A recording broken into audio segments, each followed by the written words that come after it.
Welcome to Pindar Poetry. We hope you learned something new. Start by diagnosing the missing Windows Defender service in Windows 10. Open Services. MSC with administrator rights and look for the WinDefend service entry.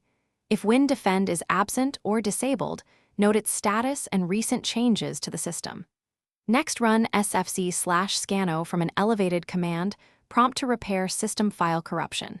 Wait for SFC to complete and read its summary report carefully. If SFC reports unrecoverable problems, run dism/online/cleanupimage/restore health to repair the image.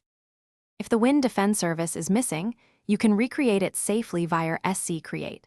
Use screate WinDefend bin path equals C, Windows System 32 svchost.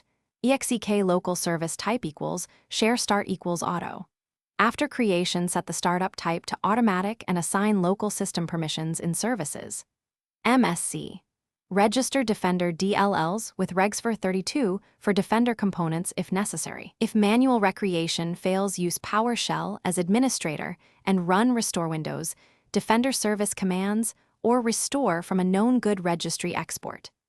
Reboot and verify the service appears and runs correctly. After restoring the WinDefend service, perform final functional checks in Windows Security. Open the Windows Security app and verify that real-time protection and virus definitions update normally. Check Event Viewer under Windows Log System for any persistent service errors after startup. Install all pending Windows updates to ensure Defender components receive required patches. If problems persist, consider restoring a recent system backup or performing an in-place Windows repair. Finally, create a system restore point and export the repaired service registry key. Thanks for watching. Consider subscribing if we helped you.